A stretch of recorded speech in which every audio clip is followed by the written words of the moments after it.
O ator e o maquiador passaram a se odiar mortalmente durante as filmagens devido ao sofrimento ali do processo. Hoje a gente já vai começar o vídeo assim. Feche seus olhos e pense em um lobisomem. O que vem à sua mente nesse momento? Uma lua cheia iluminando as nuvens? O uivo ali que ecoa pela floresta? Ou quem sabe, o uso de uma bala de prata como a sua única salvação? Temos também aquele poema clássico que todo fã de terror sabe de cor. Mas agora a parte interessante, o que ninguém te conta, é que nada disso fazia parte do folclore europeu tradicional antes do dia 12 de dezembro de 1941. Pois a maioria das regras, aquele terror trágico, sabe, que define o mito ali do lobisomem, lógico aqui, né, na nossa cultura moderna, não nasceu de uma lenda medieval ali dos Cárpados ou da França do século XVIII. Ela nasceu dentro dos estúdios da Universal Pictures, nos braços de um roteirista judeu e ali nos ombros de um ator condenado a viver na sombra do próprio pai. Hoje nós vamos dissecar a fundo o filme que redefiniu o gênero do terror gótico. A gente vai entrar ali nos bastidores de O Lobisomem de 1941, entender as dores por trás da maquiagem lendária de Jack Pierce e os segredos dos bastidores, e a psicologia por trás da licantropia e por que a história de Larry Talbot não é um filme de monstros. É uma das tragédias humanas mais dolorosas já gravadas em películas. E se você gosta de mergulhar fundo no cinema, se acomode, apague as luzes e vem comigo.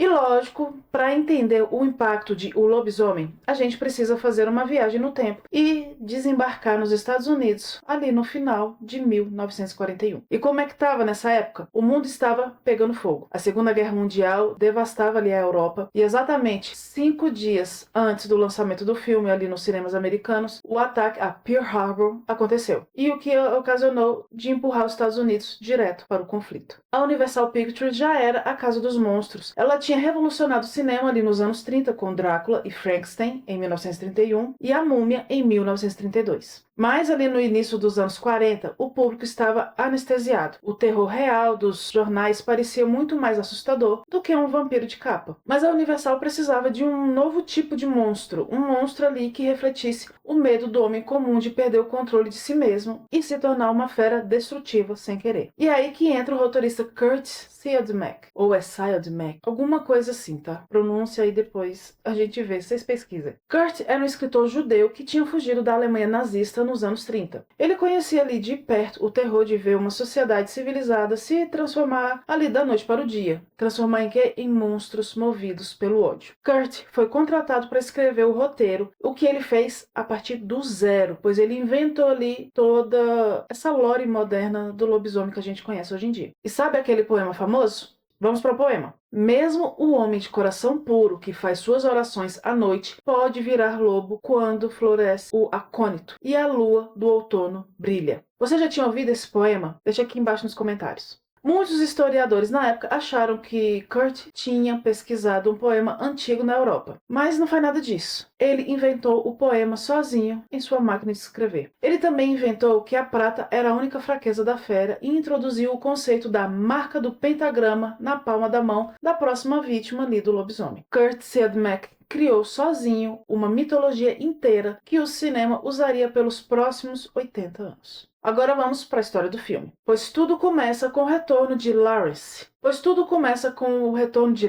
Talbot, apelidado ali, lógico, de Larry. E esse personagem foi interpretado impecavelmente por Lon Chaney Jr. Então o personagem retorna para a propriedade da sua família ali em Llanwelly, ou Llanwelly, fica a seu critério, no país de Gales. Larry viveu anos ali nos Estados Unidos, mas teve que voltar para a casa do seu pai ali, o Sir John Talbot, que aqui no filme foi vivido pelo lendário Claude Rains. Isso aconteceu após a morte trágica do seu irmão mais velho, John Jr., em um acidente de caça. E existe aqui uma tensão familiar velada. Larry é o segundo filho, o substituto, sabe? O cara prático que não tem o refinamento do pai ou do seu falecido irmão. E ele tenta se conectar com esse pai distante, ajudando a montar a peça de um novo telescópio ali na mansão. Mas é exatamente aí que a história toma um rumo, no mínimo, peculiar para o dia de hoje, por assim dizer. Larry está testando o telescópio e, em vez de olhar para as estrelas ou as galáxias, ele resolve apontar a lente diretamente para a janela do quarto de uma jovem ali da cidade chamada Gwen Conlife, que é interpretada por Evelyn Ankers. E nesse momento ali, dessa invasão de privacidade, ele a vê colocando um par de brincos, né? De meia-lua, se eu não me engano. E naquela mesma tarde, o nosso galã vai até a loja de antiguidades que fica abaixo da casa ali da Gwen. E pede para ver aqueles brincos de meia-lua dourados. Gwen fica em choque e pergunta como ele sabe dos brincos, ao que Larry responde com aquele sorrisinho presunçoso, que isso funcionava muito bem na época, pois se isso acontecesse hoje em dia, gente, tenho certeza que não teria um filme de terror, seria um processo por importunação e uma ordem de restrição imediata. Mas lógico, a gente está falando da Hollywood dos anos 40, então isso é vendido como charme. E como a Gwen se recusa a vender os brincos, afinal eram dela, Larry acaba comprando uma bengala pesada com um cabo de prata que é trabalhada ali no formato de uma cabeça de lobo rodeada ali por um pentagrama. E Gwen então explica a ele o significado daquele símbolo, que o pentagrama é a marca da besta, o sinal ali do lobisomem. Larry, lógico, ri do folclore, pois ele é um homem moderno, sabe? Acostumado mais à ciência e ao tal do progresso. E ele não acredita em maldições. E esse é o seu primeiro erro. E naquela mesma noite, Larry convence Gwen a sair com ele para um passeio. Mas ela, lógico, apesar de negar várias vezes, às 8 horas em ponto da noite, ela aparece e fica esperando na frente da loja, fica ali esperando ele aparecer. Porém, para os requisitos daquela época, né, ela não ia sair sozinha com um rapaz,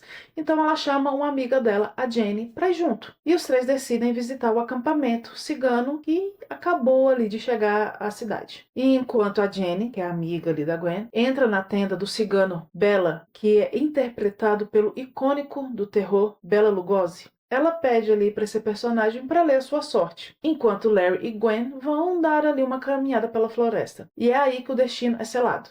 Dentro da tenda, Bella pega a mão de Jenny e, em vez de ver as linhas do seu futuro, ele enxerga na palma da mão dela o pentagrama reluzente. O cigano ali, Bella, entra em pânico, pois ele sabe o que ele é. E nesse momento, ele manda a garota fugir imediatamente. Porque, como eu falei ali acima, o lobisomem, quando ele vê um pentagrama na mão da outra pessoa que ele acabou de ver, ele sabe que ela vai ser a sua próxima vítima. Jenny então corre pela floresta enevoada, mas é tarde demais. O uivo ecoa. Larry e Gwen ouvem os gritos desesperados. Larry, lógico, corre em direção ao som e encontra um enorme lobo atacando a garota. Em um ato ali de extrema bravura, Larry se atira contra a fera e começa a espancar o animal usando o cabo ali de prata da sua nova bengala. Ele consegue matar a fera a pauladas, mas não antes de ser mordido ali gravemente no peito. Larry desmaia e ele é socorrido ali pela mãe do lobo, sabe? O Bella, a velha cigana, a leva. Então essa personagem e a Gwen levam ele de volta para casa. E quando ele acorda no dia seguinte, a surpresa. A ferida terrível do peito de Larry simplesmente desapareceu, deixando apenas uma cicatriz em formato de pentagrama. Mas o pior vem a seguir. A polícia chega ao local do crime e descobre dois corpos. O de Jenny, com a garganta rasgada, e o de Bella, o cigano, sabe? Não há rastro de lobo nenhum. E ao lado do corpo do cigano ali está a bengala de prata de Larry, ensanguentada, e o cigano está com o crânio esmagado. Um inspetor ali da polícia então acusa Larry de ter espancado o cigano até a morte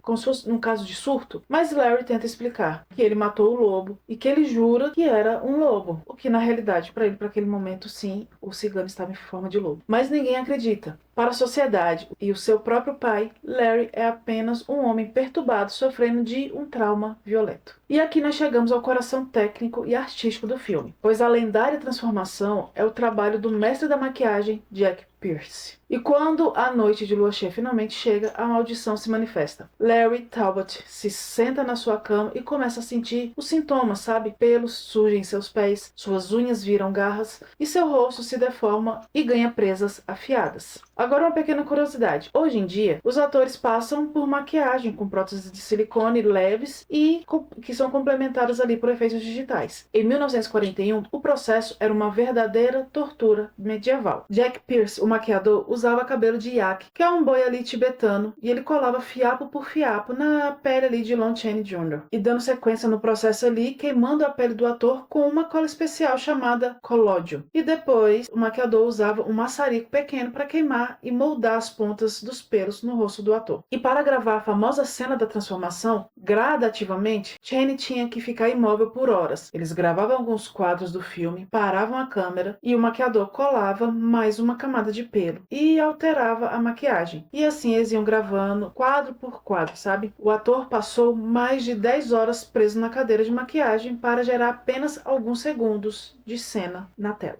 E vocês acham que isso resultou em uma amizade? Não. O ator e o maquiador passaram a se odiar mortalmente durante as filmagens devido ao sofrimento ali do processo. E muitos fãs perguntam, por que o cigano Bela virou um lobo de verdade de 4 patas, mas o Larry Talbot virou uma criatura bípede, né? Meio homem e meio fera. E existe uma razão técnica e uma narrativa para isso. A razão técnica, a Universal queria ver a atuação ali do seu astro. E se eles colocassem um cachorro treinado ou um boneco, a carga dramática se perderia. Já a razão narrativa é a aparência humanoide reforça o conflito interno. O lobisomem de Larry Talbot anda sobre 2 pernas e veste roupas humanas. Isso lembra o espectador a todo momento que dentro daquela besta assassina ali, lógico, ainda existe um homem bom pedindo socorro. E o terceiro ato de O Lobisomem é uma aula de como construir uma tragédia gótica impecável. Larry acorda no dia seguinte sem memória exata da noite, né? Mas encontra pegadas de lama de patas de lobo no chão de seu quarto. E ele vai até a janela dali próximo à sua cama e ele descobre que um coveiro foi morto, teve ali, né, sua jugular rasgada. E é aí onde o horror se instala. Ele percebe que é um monstro. Desesperado, ele tenta falar com o pai, tenta falar com o médico e todos diagnosticam Larry com licantropia clínica, que seria apenas uma doença mental, uma alucinação, sabe, uma esquizofrenia, onde o paciente acha que é um animal. Sir John Talbot dá uma lição filosófica ao filho que resume todo o tema do filme. A licantropia é um termo técnico para o bem e o mal na alma de todo homem. O mal toma a forma de um animal. O pai explica que não existe uma divisão simples de preto e branco entre o bem e o mal. Existem tons de cinza.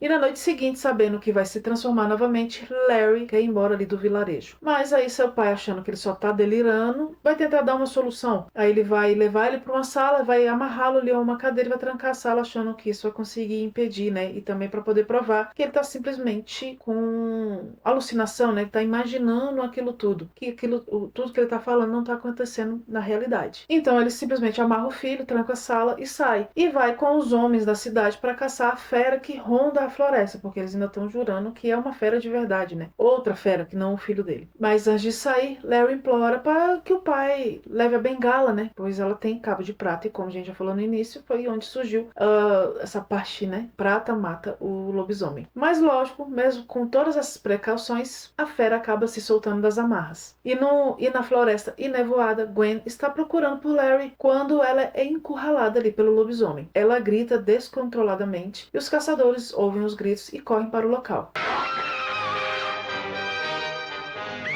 Sir John Talbot, o pai ali do Larry, é o primeiro a chegar. Ele vê a criatura peluda em cima da Gwen e, sem hesitar, usa a bengala de prata pesada ali para espancar o monstro na cabeça. E ele golpeia a besta ali repetidamente, né, várias vezes, até que ela caia sem vida no chão. E é nesse exato momento que a névoa abaixa, a luz se esconde atrás das nuvens e, diante dos olhos horrorizados do próprio pai, a transformação da fera ali começa a ceder, né? Começa a se desvanecer. Os pelos somem, as presas encolhem e o corpo caído no chão volta a ser a do seu próprio filho, Larry Talbot. E Sir John percebe o erro devastador. Ele matou o próprio filho. E quando o resto da cidade e a polícia chegam ao local, a cigana Maleva aparece da escuridão e recita uma oração sobre o corpo de Larry. Para evitar a histeria coletiva e proteger a honra da família, o inspetor da família fecha o caso dizendo que Larry Talbot morreu como um herói, tentando salvar Gwen de um ataque de lobo e levando um golpe acidental do próprio pai no meio do confronto. Larry morre com como um herói para o mundo, mas a verdade é que ele era o próprio monstro, uma tragédia absoluta. O filme O Lobisomem de 1941 foi um sucesso estrondoso de bilheteria e ressuscitou a era dos monstros da Universal nos anos 40, gerando sequências lendárias como Frankenstein contra o Lobisomem em 1943 e A Casa de Frankenstein em 1944. Lon Chaney Jr. se tornou o único ator da Universal a interpretar o mesmo monstro em todas as suas aparições clássicas. Ele amava e odiava o personagem, chamando Larry Talbot de meu menino. E a beleza desse filme não está nos efeitos especiais que hoje parecem datados, sabe? Mas sim no seu valor humano. Larry Talbot não era um cientista louco buscando poder, nem um vampiro milenar sedento por sangue. Ele era apenas um homem comum, puro de coração, que estava no lugar errado, na hora errada. E foi amaldiçoado por um destino que ele nunca pediu. E essa é a história da luta interna entre a nossa razão e os nossos instintos mais sombrios. Uma luta que, no final das contas, todos nós travamos diariamente. E para você, qual é a cena mais marcante do clássico de 1941? Se você estivesse no lugar do pai do Larry, teria acreditado nele antes do fim?